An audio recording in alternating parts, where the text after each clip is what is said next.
como se deu o surgimento do Estado, essa sensação de cidadania, essa sensação de nacionalismo, quais as consequências disso.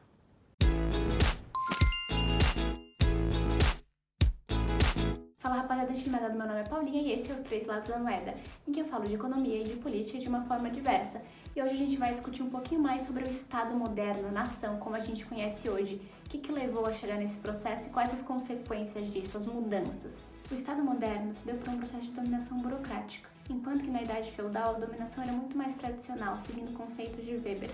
Calma, Paula, como assim? Vamos lá. Weber é um autor sociólogo que ele separa a dominação em 3 tipos. Ele fala que a dominação pode ser burocrática, carismática ou tradicional. A dominação burocrática, legal, racional, pode ter esses nomes também, é aquela dominação justamente por leis. É uma dominação pela burocracia. Então, por exemplo, você não mata alguém ou não rouba alguém, pelo menos eu acho que por causa das leis.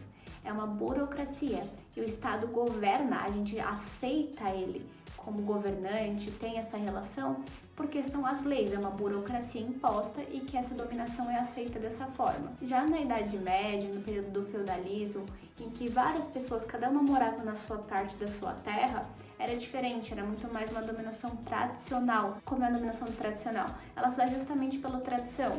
Um exemplo melhor para vocês entenderem, eu já volto para cá, é, por exemplo, algumas tradições, algumas tribos, que a pessoa mais velha é aquela sábia. Mas por que ela vai ser a sábia? Porque ela vai me guiar? Porque a tradição diz que é dessa forma. Naquele período feudal, a sociedade era estamental, ou seja, não havia mobilidade. Tinha o rei, o clero, a nobreza e os servos. E as pessoas não conseguiam subir de uma classe para outra, muito menos descer. Era aquilo e pronto. A tradição era aquela. É claro que não era uma coisa que as pessoas estavam felizes aceitando só por ser a tradição, como talvez numa tribo seja uma coisa mais tranquila, mas era da forma que acontecia. E a última dominação, que é a dominação carismática que Weber fala, está muito ligada ao populismo, que é aquela dominação que a pessoa tem o domínio, ou ela tem propriedade pelo carisma dela, pela forma dela de ter empatia com as pessoas, de cativar as pessoas. Então, por exemplo, um professor que chega atrasado na aula, que não é pontual, mas que todo mundo aceita porque ele é muito legal, entra na dominação carismática. Porque tá errado, ele não poderia chegar atrasado, mas porque todo mundo gosta dele, tem esse carisma, deixa passar. Isso é muito comum na política brasileira. E um ponto importante, dificilmente a gente vai achar a dominação separada. Geralmente tem dominações andam juntas, como por exemplo uma dominação burocrática e uma dominação carismática de algum presidente da república, que a gente tem bastante, né? Isso acontece bastante com os nossos presidentes. O feudalismo, o que era o feudalismo? Ele vem desse nome justamente por conta dos feudos. Haviam vários feudos, vários pedaços de terras com senhores e com servos que serviam a eles.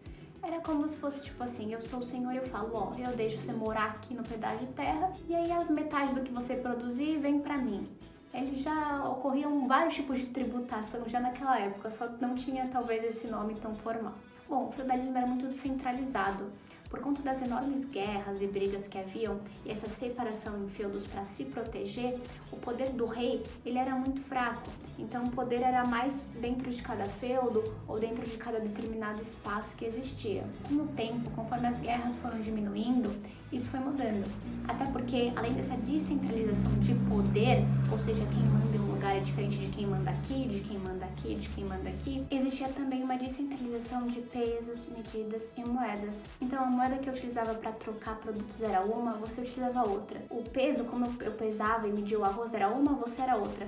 Isso causava uma confusão absurda. Nesse inteirinho de menores guerras, de um ambiente mais propício para o rei ter o poder, a burguesia expandindo, lembrando que burguês vem do nome burgo, apesar de hoje ter um nome que é associado muito a uma coisa depreciativa, uma coisa ruim, burguês na época era justamente aquela pessoa que veio de baixo, que quando houve essa mudança de sociedade, ele conseguiu crescer por meio do comércio e conseguiu ganhar dinheiro e crescer na vida, não é a pessoa cuzona do caralho. Só para deixar claro. Daí, nesse inteirinho, o poder político é centralizado, da mesma forma que vários recursos começam a ser centralizados em um estado só.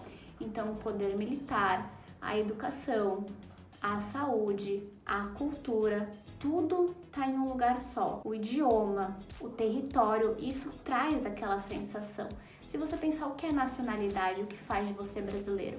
Você pode responder, o território que eu tô dentro. E claro, realmente, acaba sendo isso. Acabam sendo outras coisas, até porque se você vê de um estado pro outro, tem muita diferença. De um bairro pro outro também. Mas como o Estado, ele acaba dominando isso tudo, e dominando não necessariamente no sentido pejorativo, a gente já fala disso, mas ele acaba dominando isso tudo, cria essa sensação de nacionalidade, de pertencimento a esse lugar, que eu devo para o Estado e o Estado deve para mim. Deloyer, ele fala muito sobre esse poder soberano do rei, que é importante para a gente entender a sociedade, porque foi nesse poder que ele acabou moldando os súditos e suas vontades, sua cultura, porque naquela época havia muitas estátuas, cultos rituais em nome do rei, que já moldavam as pessoas naquele território a terem aquele rei como uma pessoa grandiosa, maravilhosa. Bom, nesse interim tem o período do iluminismo, que surgiu o liberalismo. E o surgimento desse liberalismo está totalmente ligado com o surgimento desse Estado moderno que está começando a se formar, porque ele vem justamente para defender a democracia, fala de um governo para todos e as liberdades. Ele fala muito dessa liberdade que o indivíduo tem que ter, de poder pensar, de poder agir como quiser,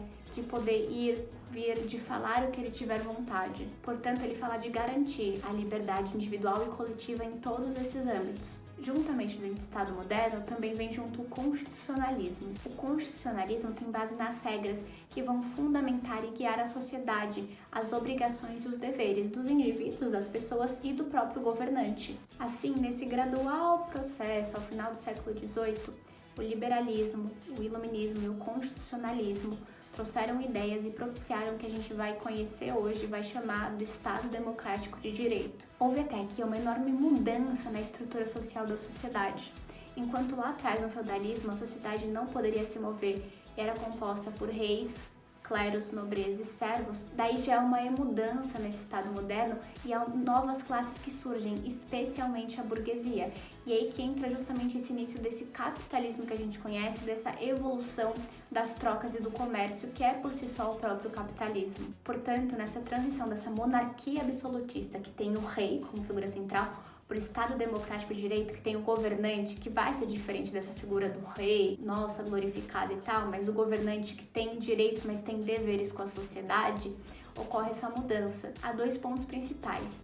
É deslocada essa figura do rei, essa figura impessoal e maravilhosa, e isso acaba por terminar, e há também essa transição de não mais a igreja ter o monopólio de tudo. Ixi, eu tô olhando pro centro do celular, tenho que olhar pra câmera. A igreja não mais tem o monopólio de tudo como na Idade Média. Ocorre a secularização, a divisão entre igreja e Estado, também que vem muito dessas correntes iluministas, constitucionalistas e do liberalismo. Consequentemente, o Estado, como conhecemos, ele é resultado, como aponta Bourdieu, da concentração de capitais. Que capitais? Da cultura, da força física, da economia, do social, da língua. Então, o Estado, esse ser, ele concentra dentro de um território todas essas coisas que foram muito importantes também para o processo e para o sentimento de nacionalismo, de pertencimento daquele país, que foi importante para formar o Estado e para ter essa relação de eu pertenço aqui, você, Estado, me deve. Porque pensa comigo, antes a igreja e a família eram os principais entes responsáveis. Então a igreja que cuidava dos pobres, ela tinha que cuidar, ela fazia isso. A família era responsável se acontecer alguma coisa com você. Com a formação do Estado, isso mudou. Quando o Estado ele começou a ter o domínio dessa concentração desses capitais, mudou. Então hoje em dia quem você cobra que tem que cuidar dos pobres? Não é a igreja, é o Estado. Se acontece alguma coisa comigo, quem tem que me punir? Não é nem a igreja, nem a minha família que vai falar que eu tô errada, é o Estado.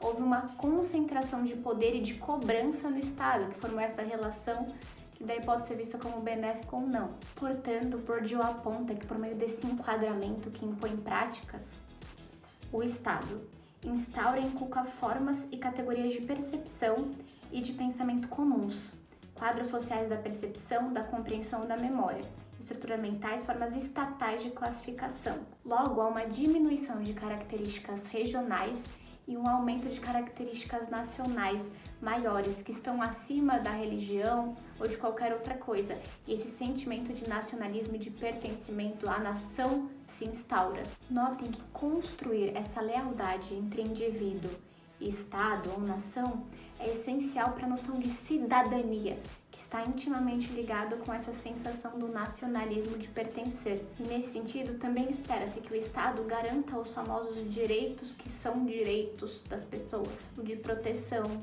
direito à vida, o direito à propriedade, de ir e vir, que como menciona também Hobbes, Locke e até mesmo Rousseau, que eles falam desse contrato social, que quando a gente nasce, já existe um contrato, mesmo que você não assine, com o Estado, que ele tá ali para fazer coisas para você, ele tá ali para garantir a sua liberdade. Você abre mão de parte da sua liberdade justamente para ter a liberdade garantida e poder viver mais tempo, porque senão ocorreriam guerras e coisas do tipo, e poder ter a liberdade e também respeitar a liberdade dos outros.